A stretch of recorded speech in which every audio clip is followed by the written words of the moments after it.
Thank you to my patrons. Your generosity and commitment to my work is astonishing. I sincerely appreciate it. If you'd like to see your name in the credits and gain access to a plethora of other perks, bonuses, and extras, please consider becoming a patron today. Simply click the link in the description below. Thank you. Sure, when a tornado goes through a scrapyard, it's going to randomly throw the junk and the scrap all over the place, and so the likelihood of producing order is very, very small. Is this a good analogy for evolution? Is evolution random? Tide goes in, tide goes out. Never miscommunication.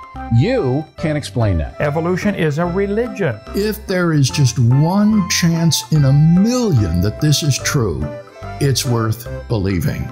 Hey everybody, Magic Skeptic here. What I'm going to do in this video, guys, is respond to my 3 favorite analogies that Christians and or theists have used in the past in order to try and demonstrate God. My hope here is that by exploring these analogies, we can reveal the flaws and fallacies that reside therein. And so, with that said, we're just going to dive right in here and take a look at the very first analogy. Analogy number 1 comes from a channel called What Would You Say? And this channel seeks to demonstrate the existence of God using the analogy of your very own dog and kitchen. In a conversation about faith with a skeptic, they may say, I can't make myself believe something if there's no evidence. And there's no evidence God exists. What would you say? Evidence comes in different forms. Imagine you returned home from a night out to find the kitchen garbage turned over, trash strewn about, and your shoes chewed up. Meanwhile, your dog is sleeping quietly in the other room. There are some things you know and some things you don't know. Unfortunately, you never set up your surveillance camera, so you don't have any direct evidence. But everything you see suggests that your dog misbehaved before falling asleep. Is it possible that your neighbor came over and messed up your house? Yes, but unless you have an unusual neighbor, it's not going to be the best explanation. Needless to say, the speaker in the video goes on to use this messy kitchen as an analogy for the universe. He posits the idea that there's trace evidence for God that exists all around us. All we need to do is open our eyes and use our brains. So yes, if you find your kitchen is in a mess and your dog is asleep in the middle of it or in the next room, there's good inferential reason to suppose that your dog is responsible. Why? Well, first of all, elephant in the room, or should I say dog in the room, dogs exist. We have good evidence for dogs. You might own a dog yourself, dear listener. Even if you don't own a dog, you can watch other people walk their dogs. You might have never even seen a dog, but you could have heard one bark. You might have seen one in an indirect form, like in a film or in a picture or something like that. There's an embarrassment of evidence for dogs. So dogs are a candidate explanation for your kitchen becoming a mess, especially if you own a dog and there's a dog in your house after the mess is discovered. Furthermore, there will be trace evidence that the dog is responsible. When we examine the mess, we might find the dog's hair among the rubble that used to be your kitchen. We might find chew marks that are consistent with your dog's teeth and jawline, and so forth. Suffice to say, yes, it's reasonable to conclude that the dog is responsible, even though we did not directly observe the dog carrying out the act, committing the crime, as it were. So, this theist wants to take this reasoning and suggest that we are being inconsistent or unreasonable if we don't apply the same thinking to God. Yes, it's true that we didn't observe God creating the universe, but perhaps we can infer that God did by looking at the trace evidence. Just like we didn't observe the dog creating the mess in the kitchen, by observing the trace evidence we can conclude, despite that the dog is in fact responsible. The reason this analogy doesn't work is that there's no evidence for God. You cannot infer that something is responsible for something if there's no evidence that that thing exists. It doesn't work that way. The dog is a reasonable inference with the kitchen because we know dogs exist, and the trace evidence points to that dog. You cannot infer to an invisible, unfalsifiable other in order to explain the universe when nobody has ever demonstrated that that invisible, unfalsifiable other exists. If you don't agree with that, allow me to use an analogy to explain the inappropriateness of what's going on here. Imagine in the mess that is the kitchen, we discover a gold coin. That gold coin is consistent with leprechaun mythology. Is it now reasonable to suppose that a leprechaun is responsible for messing up your kitchen? What would you think of me if I said that? Hey, look, my kitchen's in a mess and I found some gold coins among the rubble. I think a leprechaun messed up my kitchen.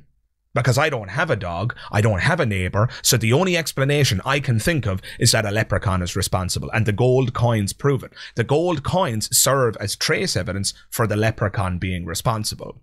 You would rightly think I was a moron. You would rightly think I had lost my marbles if I were to utter such a thing. Why? Because there's no evidence for leprechauns. Just because I found something in the mess that's consistent with leprechaun mythology, it doesn't follow that a leprechaun is responsible. Something being consistent is irrelevant. You need to provide evidence for the existence of leprechauns before you can assert that leprechauns are responsible for causing any mess, let alone the one in your kitchen. And so too it is the case with God. You cannot infer a God as being the creator of the universe when there's no evidence for a God. Nobody has ever supplied any physical or compelling evidence for the existence of God. All we have is a list of assertions, fallacies, claims in holy books, and so forth. None of this constitutes good or robust evidence for the existence of a God. And just because you can articulate your chosen myth as being consistent with the universe that we see before us, it doesn't follow that your God exists and that your God is the creator of this universe. No more than the fact that the mess in the kitchen is consistent with leprechaun mythology serves as evidence for the existence of leprechauns. And with all that said, let's move on to my next favorite analogy. This next analogy comes from a YouTube channel called the Thomistic Institute, and this analogy seeks to demonstrate the existence of God using fire and viruses. Have a listen. So how exactly do we know the existence of God? The basic principle behind the 5 ways is that we know the existence of God from our experience of the world of nature and looking for an ultimate explanation of it. We use the same kind of reasoning that we use when we know the existence of any invisible cause from visible effects. For example, if I'm driving down the freeway and see a billowing cloud of smoke coming up from the horizon, I can infer there must be a fire, even if I do not see the fire, even if it's blocked from my view.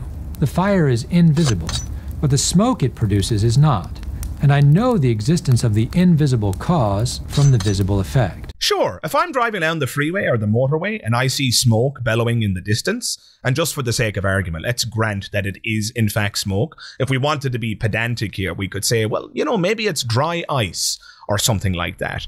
But just for the sake of discussion, let's assume that we know that what's in the distance is smoke. Yeah, I'm happy to grant that I will infer that there's a fire. I will infer that there's a fire even though I cannot currently see the fire. As he said, I can infer the invisible cause from the visible effect. And I know the existence of the invisible cause from the visible effect. But why am I able to do that? It's because the fire is invisible now, but I have seen fires in the past. Anytime I've ever seen a fire in the past, it has given off smoke. Every Halloween we have bonfires, and shockingly enough, every single time I've been at a bonfire, the fire has done one thing consistently: give off smoke. Every single time I've lit a match, what does the match give off as soon as it's lit? Smoke. I could keep going here, dear listener. Suffice to say, there's an incredible amount of evidence bearing on the matter. My past experience has taught me that fire and smoke are coupled together. So if I see smoke in the distance, despite the fact that I currently cannot see the fire, I can infer for good reasons that there is a fire at the bottom of this. A fire, even though I cannot see it, best explains the effect that's before me. Again, notice though that the reason I can make this inference is because I've experienced fires in the past. I'm familiar with fire and its properties. Smoke is something that is produced by fires. It's my past experience that allows me to infer this. He wants to use this as an analogy for God. He wants to say that just like the fire is invisible, God is invisible, and that we would be inconsistent as atheists if we're unwilling to infer God, even though he's invisible, whilst simultaneously being willing to infer fire, even though it's currently invisible. But the problem is that God has always been invisible. And this is where the analogy breaks down, folks. You see, my past experience has taught me that fires give off smoke. I have no past experience of a God. I don't even know what a God is. No one has ever explained what a God is. No one has ever shown me a God. So how can I infer that a God is responsible for anything when I have no inductive experience which leads me to believe that? You see, he's equivocating on his use of the word invisible. Sure, the fire is invisible at the moment I see the smoke on the freeway. Yeah, absolutely. But in the past, my experience has taught me that fires give off smoke. So it's currently invisible. Yet I can still infer that it's there because my past experience when fires weren't invisible, when they were directly in front of me, what did they do? They gave off smoke. You cannot say the same thing for God. God is not only currently invisible, God, it would seem, has always been invisible. I don't know anybody who's ever met a God. No one has ever shown me a God. There's never been a God that walked down the street. God has never said hello to me or invited himself into my home or what have you. Nobody has ever demonstrated the existence of a God, so he's equivocating on the use of invisible. When he says invisible in relation to the fire, what he really means is that the fire is currently out of view. The fire is currently hidden from us. But fires aren't always hidden from us. As I've already explained now a number of times, our past experience tells us what fires do and what their properties are. It's not the same with God. God isn't just currently out of view. God is permanently invisible. God is unfalsifiable. So just like in Analogy 1, you cannot infer that something is responsible for something else if there's no evidence of its existence. And cheap analogies where you compare God with fire that's currently out of view, not invisible, just currently out of view, cheap analogies like this aren't going to get you anywhere. But he doesn't stop there. He goes on to use the analogy of a virus to make more or less the same point. Just for the sake of being thorough, have a listen. If I wake up one morning with a sore throat, I infer that I have some kind of infection or virus. I do not see the infection or the virus. The cause of the sore throat is invisible, but I know that it's there by reasoning from the experience of the symptoms. So it is with our knowledge of God. What we see or experience around us is the natural world. God is invisible. We don't see him. But from what we do see and experience of the natural world, we can infer that something must be behind it all. Something is responsible for the greatness, the beauty, the order of the world. I won't spend long on this analogy because he makes the exact same mistake with this analogy as he did with the fire analogy. So yeah, sure, if I have symptoms of sickness, I'm going to infer that I have a cold, a flu, a virus, and it's currently invisible. Exact same mistake as before. It's currently out of sight, but is it permanently invisible? No, we can look at viruses underneath an electron microscope. We can study their effects. You can reliably predict how somebody's body is going to react if you give them a flu virus. I could go to a lab right now where they're studying the flu and they could inject me with a flu and we could reliably predict what effects that flu would have on my body. We could do tests and demonstrate how this is impacting me. So yes, it might be invisible to the naked eye, but principally the flu or any virus is observable. Not just in its effects, it's observable directly. We just need technology to aid us because the human eye can't see things at the microscopic level. So this again fails as an analogy for God. God isn't just currently out of sight. It's not that we just can't see God with the naked eye. You can't see God by looking through a microscope either. You can't see God by looking through a telescope into space. God is permanently invisible and unfalsifiable. And because of this fact, you don't get to infer that this invisible, unfalsifiable entity is responsible for anything, let alone the creation of the universe. If it was even created in the first place, the past might very well be infinite. Who the hell knows?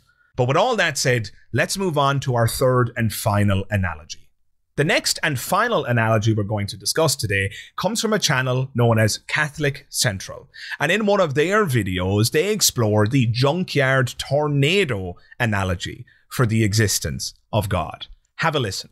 These discoveries, through our scientific reason, show that a life-supporting universe coming into being by pure chance would be a mind-boggling coincidence. Astronomer Hugh Ross compared it to the possibility of a Boeing 747 aircraft being completely assembled as a result of a tornado striking a junkyard. What are the odds, a theist might say, of the scrap in the scrapyard being assembled into a functioning Boeing 747 as a consequence of the scrap being tossed up into the air and thrown around in a chaotic mess by a tornado that's ripping through it?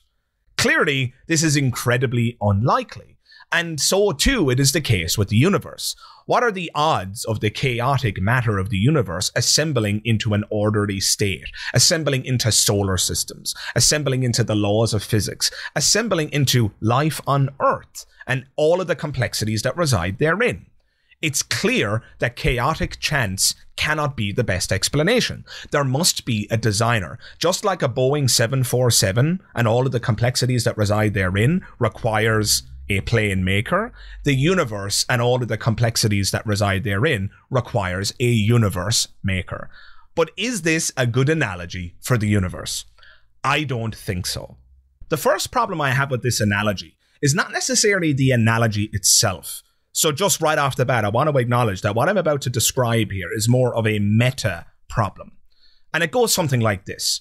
Why would fine-tuning be required at all? Why would a god have to fine-tune the universe? Think about that for a moment, dear listener. Couldn't God just make the universe be any way at all and yet still be life permitting?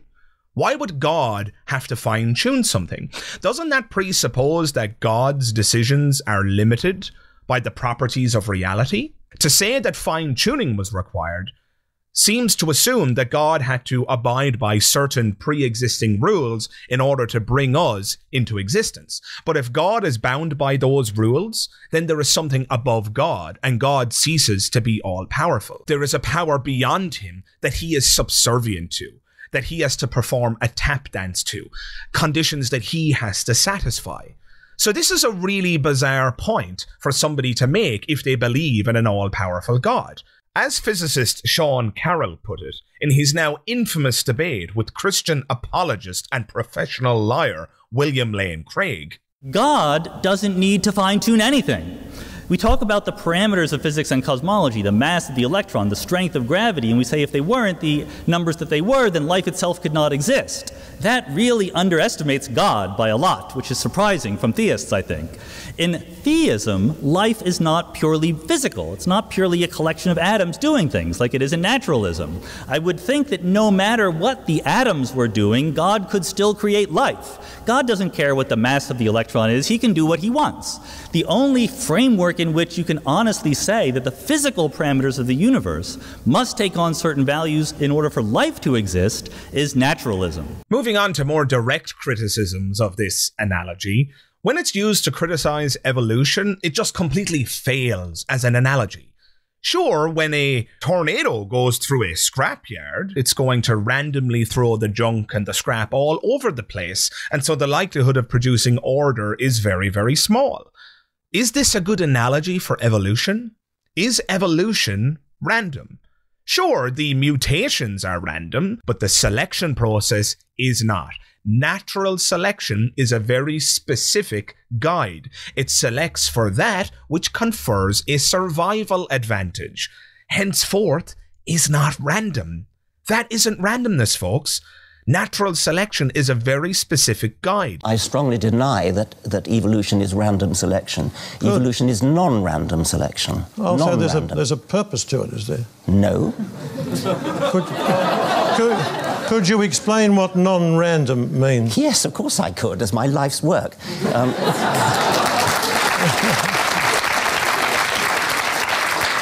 It's a hard thing to say, but keep it brief. There's random genetic variation and non-random survival and a non-random reproduction, which is why, as the generations go by, animals get better at doing what they do. That is quintessentially non-random. It does not mean there's a purpose in the sense of a human purpose, in the sense of a guiding principle which is thought up in advance. The tornado and the scrapyard analogy completely fails to capture this fact about evolution. This is a very common misunderstanding that theists have about evolution. They think that evolution is nonsense because they can't imagine in their minds how randomness could produce the complexities of life. But evolution is not random. The mutations are, but the selection of those mutations is very specific. The guide is natural selection. Ergo, the tornado and the scrapyard analogy fails when it's used to capture the theory of evolution. So as we've seen, the tornado in the scrapyard is a poor analogy for evolution. But does this analogy fare any better when used for the universe itself? Again, sadly, no. I get why people have the following thought. It's quite persuasive when it's put this way. How could the universe, with all of its complexities and all of its orderliness, how could it have come about by chance? The boundary conditions of the universe, the cosmological constant, the strong and weak nuclear forces, and so on and so forth, as pointed out by Catholic Central themselves, if these numbers varied, even by the smallest possible degree, we wouldn't have the universe that we currently have, and it's very unlikely that life, as we currently understand it, would have come about at all. Current science says that there are 38 kinds of elementary particles, which interact according to 4 fundamental forces. Even very slight changes to these would prevent our solar system from forming in the first place. For example, 1 second after the Big Bang, if the gravitational pull hadn't been balanced to within 1 part in a quadrillion, the known universe would have quickly collapsed back onto itself. If the pull had been just a tiny bit weaker, matter would have never clumped together to form stars and planets. The same problems would have happened if the density, 1 instant after the Big Bang, hadn't been tuned to within 60 decimal places. According to physicist Roger Penrose, for the universe to produce orderly matter instead of chaotic soup, it would have needed very low entropy or disorderliness just after the Big Bang. Only 1 in 10 to the 10 to the 123 possible universes would have had low enough initial entropy. That's 10 followed by vastly more zeros than there are atoms in the known universe. And any one of these factors being out of place would prevent life. None of this irrefutably proves the existence of God, but these discoveries, through our scientific reason, show that a life-supporting universe coming into being by pure chance would be a mind-boggling coincidence. This is a very interesting point, but there are 2 very fat assumptions baked into this argument. Assumption number 1 is that the boundary conditions could have been otherwise, but this hasn't been demonstrated. Many physicists are on record making this exact point. We have no idea if the boundary conditions could have been otherwise. First, I am by no means convinced that there is a fine-tuning problem, and again, Dr. Craig offered no evidence for it. It is certainly true that if you change the parameters of nature, our local conditions that we observe around us would change by a lot. I grant that quickly. I do not grant that therefore life could not exist. I will start granting that once someone tells me the conditions under which life can exist. What is the definition of life, for example? If it's just information processing, thinking, or something like that, there's a huge panoply of possibilities. I mean, we just know so little about what constitutes life and how it... I mean, we have the universe we have, and you could imagine fiddling with the numbers and making them... To what extent that freedom is even there, mathematically, isn't clear. It looks like the constants in nature are fine-tuned for life to exist, but we don't know if another set of constants would allow another kind of life to exist. We don't know enough. It's part of the problem of the anthropic principle. It's really a principle based on ignorance, not knowledge. It's based on saying, we don't know the answer. We don't know enough about the universe to know if there's a fundamental theory that says it has to be this way, or if these weird coincidences are there because we happen to be measuring them. If the boundary conditions couldn't have been otherwise, then the probability of producing this universe that we see before us was in fact 100%. You can't make an argument from improbability if the variables that you're talking about couldn't have been otherwise. I've used this example in the past, but if I throw a pair of dice down and the numbers come out as 2, 2, and then I throw them again and the numbers are 2, 2, and so on and so forth ad infinitum, and every single time I roll the dice it's 2, 2, that might seem very impressive until you examine the dice and you realize that all 6 sides of each die has the number 2 on it, which means that the probability that you are going to get the result 2, 2 was in fact 100%. And it could be that way with the universe. Am I saying that it is? No, my answer is I don't know. But until theists demonstrate that the boundary conditions could have been otherwise, we can't make an argument from improbability. For all we know, the odds of producing this exact universe were actually 100%. In other words, no other outcome was possible. And so, if that's the case, the scrapyard analogy completely fails, because the scrap is going to be thrown around up into the air, and it is in fact going to be a random chaotic mess. That isn't the case if the boundary conditions of the universe couldn't have been otherwise. The second assumption that's baked into this argument is that we have a sample size of one universe. You might say, dear listener, that that's a fairly safe assumption because we only have evidence of one universe. But bear with me here. Am I suggesting that there's a multiverse? No. My answer is, I don't know. But for the fine-tuning argument to be taken seriously, there must be only one universe. Why do I say that? Well, to answer that question, we have to delve into what the fine-tuning argument says. And what it says is this: out of all of the possible universes that could have been created, we have this universe. Remember, a la assumption number 1, the boundary conditions could have been otherwise, but God saw fit to change the variables in the boundary conditions so as to produce this exact universe that would ultimately lead to us, God's chosen species. Remember, we have a very special relationship with him. But if there's a multiverse, it robs the fine-tuning argument of all of its momentum. Why? Well, if there's 100 universes, 1,000, 1,000,000, if there's an infinite number of universes, then the odds of producing a universe like this are actually 100%. And the fine-tuning argument loses all of its force.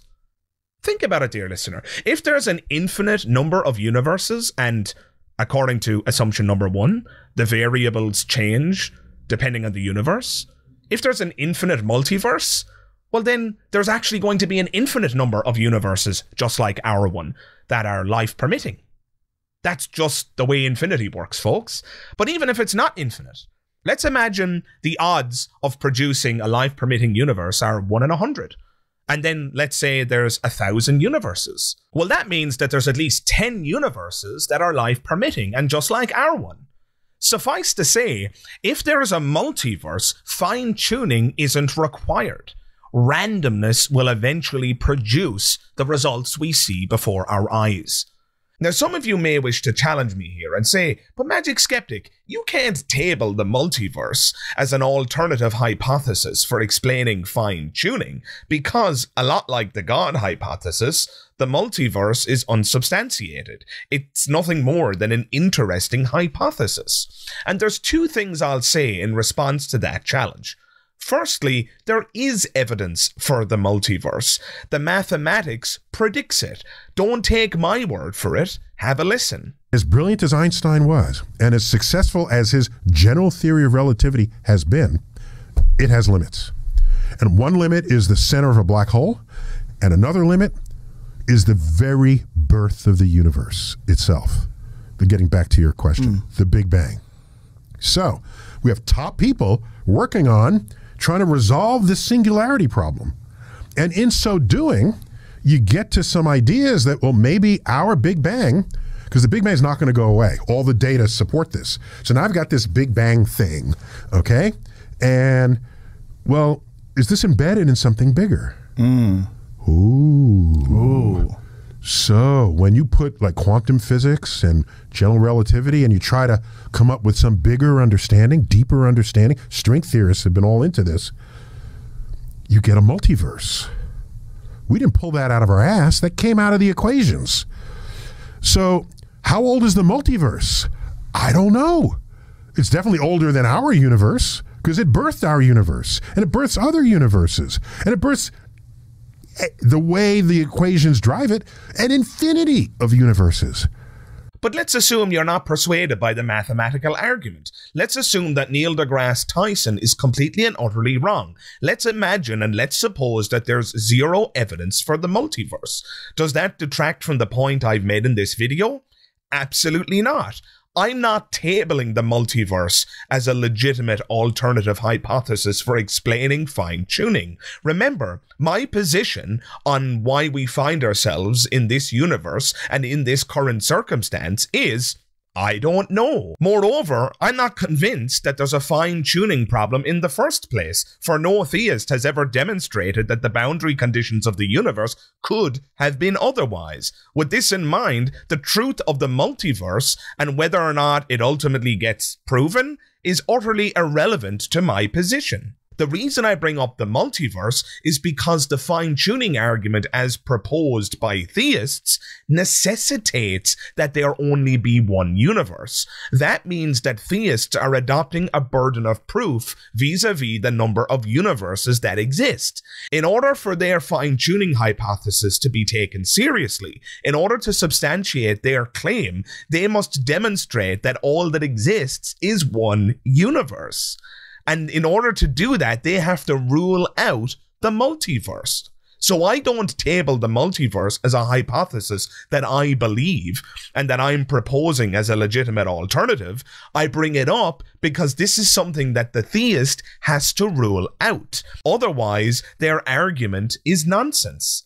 They have to demonstrate that there's only one universe, because if there's a multiverse, the fine-tuning argument is a non-starter. Fine-tuning wouldn't be required if we live in a multiverse. It would merely be a matter of time, assuming that those universes vary in terms of their boundary conditions. It would only be a matter of time before a universe just like ours was produced.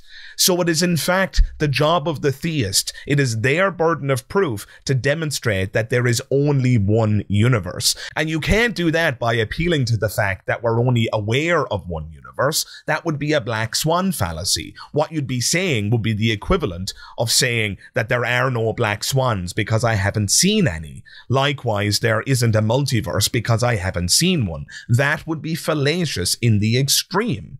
So the theist has put themselves in a very difficult position here. They have to demonstrate that there is a sample size of one universe, because if there isn't, and if the multiverse turns out to be true as the math predicts, well then there is no fine-tuning problem. But don't let's forget, I'm not convinced there's a fine-tuning problem to begin with. Theists haven't demonstrated that the boundary conditions of our universe could have been otherwise. And so this entire argument is a non-starter. So for these reasons, and potentially many others, folks, this analogy fails once again. But anyway, those are the three analogies I wanted to address in today's video, folks. I hope you enjoyed it. So thank you very much for watching this video, and I hope to see you in the next one. All the best. Bye-bye.